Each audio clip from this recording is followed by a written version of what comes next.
Envoie ton Esprit Saint, ton feu d'amour divin, déploie ton cœur et viens nous sauver. Délivre-nous délivre-nous de tout ce qui refuse en nous de t'aimer. Du sang de ton agneau, déversons-nous le flot des abondantes eaux de ton pardon. Viens inonder nos vies, restaure-nous, guéris ton Église.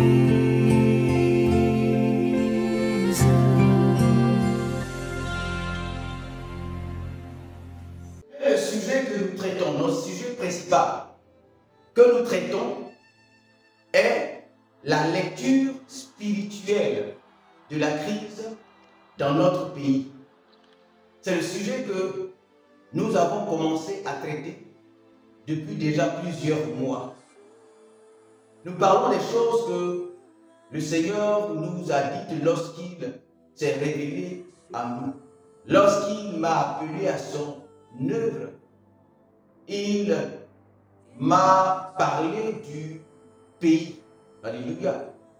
Mais derrière le pays, il me parlait de l'Église. Car le destin du pays est lié à l'Église. Le destin du pays est lié à l'Église. Et le Seigneur m'a dit qu'il était très en colère contre mon pays. Mais en réalité, c'était l'Église. Car il m'a fait comprendre que le pays est l'entité spirituelle. Il m'a fait comprendre que l'Église est l'entité spirituelle de notre pays. Si donc Dieu parle au pays, si tant est le cas, à qui s'adresse-t-il ou à qui s'adressera-t-il? Si Dieu parle au pays, parlera-t-il au président de la République? C'est un sujet que nous avons traité, déjà traité. Et nous avons dit non. Dieu, s'il parle au pays, Dieu ne parlera pas au président. Pourquoi? Parce que le président de la République ne représente pas le pays devant Dieu. Parce que là, nous sommes dans une réalité et dans le monde spirituel. Dieu est spirituel. Non seulement ça, mais aujourd'hui, au temps de la nouvelle alliance, Dieu va établir sur terre ce qu'il a appelé l'Église. Là où lui, il se manifeste. L'Église est composée des personnes qui ont accepté son alliance. Et je pense que nous avons parlé.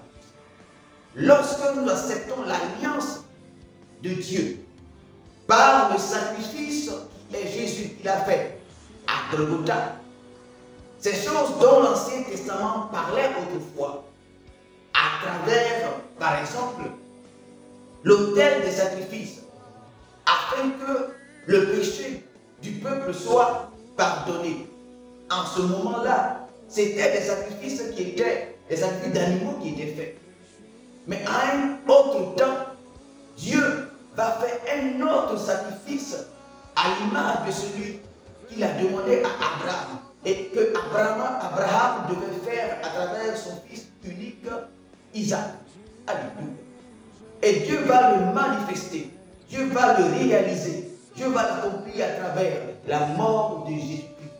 Sacrifice suprême, sacrifice unique de Dieu, sacrifice sans tache, ni rire, ni rien de semblable. Sacrifice au-delà de tous les sacrifices qui peuvent être faits, afin que ce sang de ce sacrifice, désormais, parlera pour quiconque croit en ce sacrifice-là. Alléluia.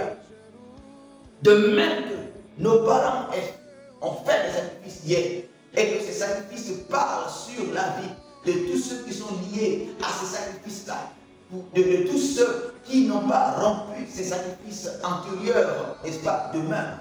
Celui qui accepte le sacrifice aujourd'hui du Père bien-aimé, du Père qui est dans les cieux, le sacrifice de son Fils unique, Jésus-Christ de Nazareth, l'agneau immolé, ce sacrifice parle en ta faveur aujourd'hui. Alléluia. Ce sacrifice, combien plus grand que les autres sacrifices. Ce sacrifice, combien plus grand que tous les sacrifices au monde qui ont été faits sur ta vie. Alléluia. Ce sacrifice les surpasse, les supplante tous. Alléluia. Que le nom du Seigneur soit donc béni. Alors, Dieu manifeste ce sacrifice pour toi, afin que quiconque croit en Dieu à travers le sacrifice de Jésus-Christ de Nazareth. Alléluia. Des gens, surtout les musulmans, Abdul Majid et autres, ses enfants, tout ça, qui croient au principe des sacrifices. Au principe que quelqu'un peut aller sur un féticheur. Et le féticheur peut lui demander de faire un sacrifice. D'ailleurs, l'islam se repose sur le sacrifice, dit-on, d'Ismaël. Je crois bien. Alors, ils croient qu'un sacrifice est spirituel. D'ailleurs, ils font plus de sacrifices que les chrétiens. Les musulmans croient au principe du sacrifice, qui est la capacité qu'un animal, n'est-ce pas, sacrifié, puisse agir à notre faveur. Le principe qu'un animal qui a été sacrifié par toi, à la demande d'un homme spirituel, un féticheur, un marabout ou autre, même dans les autres sectes occultes, mystiques ou autres, Rose-Croix, franc-maçonnerie, Illuminati, ils font des sacrifices. Le sacrifice, ce n'est pas chrétien. Le sacrifice, c'est spirituel. Le sacrifice, c'est comme un autel qui a plusieurs impacts ou plusieurs accomplissements, plusieurs choses. Il y a plusieurs sortes de sacrifices, n'est-ce pas? Mais le sacrifice de Jésus, il englobe tous les sacrifices qui étaient sous l'ancienne alliance. Si tu veux comprendre ce qui implique le sacrifice de Jésus, va lire l'ancienne alliance. Les sacrifices que Dieu a recommandés, même les sacrifices de pigeons, se retrouvent dans le sacrifice suprême. Alléluia. Si ton pasteur te dit que le sacrifice de Jésus ne prend pas en compte tous les sacrifices, c'est l'ignorance. Il ne sait pas. Le sacrifice de Jésus englobe tous les autres. Le sacrifice, il n'est pas chrétien, il est humain, il est même spirituel. Alléluia. Et donc, Dieu, à travers Jésus-Christ, a fait les sacrifices que les gens faisaient avant. C'est la même chose. Et l'impact du sacrifice de Jésus, c'est le même impact que tous les sacrifices que les gens ont. C'est la même chose. On fait un sacrifice, tu es malade, tu veux mourir. On fait un sacrifice afin que l'animal qui est mort, il meure à ta place. C'est la même chose que ça. Comment des gens disent qu'on ne comprennent pas ça? Moi, je pense que c'est la mauvaise foi.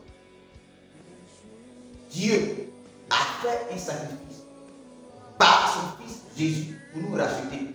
Ça, on va expliquer ça, même si on explique en arabe, vous allez dire c'est faux. Vous comprenez, c'est la mauvaise foi. De même que nous faisons, vous faites des sacrifices, c'est la même nature de sacrifice que le Père a fait à travers son Fils. Sacrifice humain, c'est humain. Sacrifice humain, Dieu fait un sacrifice humain de son Fils sans tâche. Les hommes font des sacrifices humains de leurs enfants avec beaucoup de tâches et de gardes, de maladies. Et ça, tu comprends. La notion de le sacrifice, tu comprends. Tu comprends la valeur de ce sacrifice et tu comprends la nature de ce sacrifice. Sacrifice de pétales, de moutons, de serpents, de je ne sais quoi, de souris, tu les comprends. Sacrifice humain que les gens font également pour avoir beaucoup d'argent ou pour avoir autre chose, tu comprends ça. La sorcellerie, c'est des sacrifices humains quand ils mangent les gens, c'est des sacrifices qu'ils font. Dieu fait un sacrifice, même sur nous. De par son Fils Jésus-Christ de Nazareth, sans tache ni ride. Et nous disons, nous ne comprenons pas ça. C'était une parenthèse. Et c'est vraiment que un jour nous allons mieux parler de ces choses. Alléluia. Ce sont des réalités spirituelles.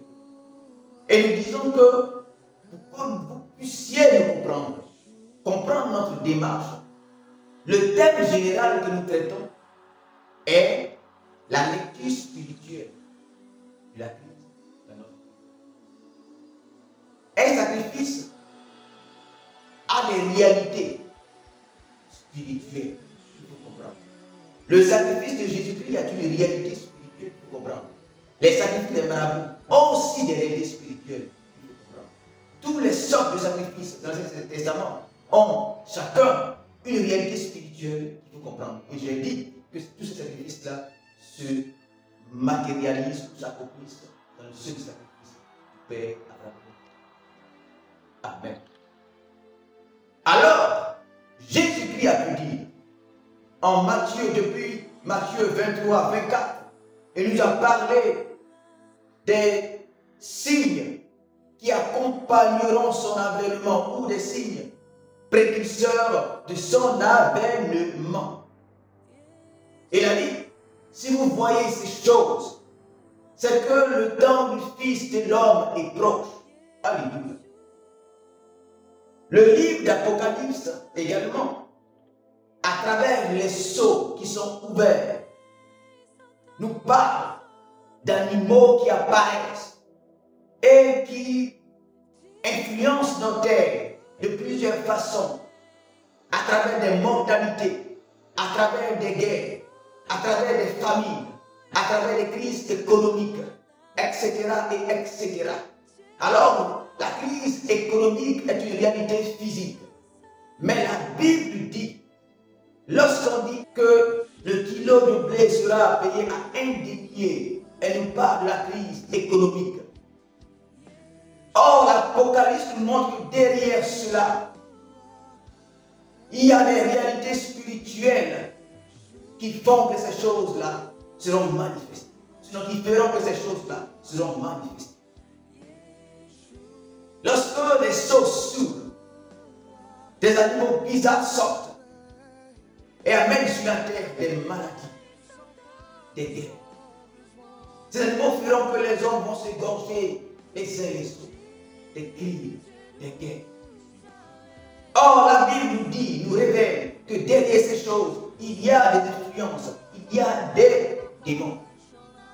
Alléluia. Et ces choses ne se feront pas en dehors de nos nations. Ces choses se feront dans nos nations. Parce que sur la terre, à part les océans et les autres mers, le continent est divisé en nations. Et donc ces choses se feront pas dans le monde spirituel, mais dans ces nations.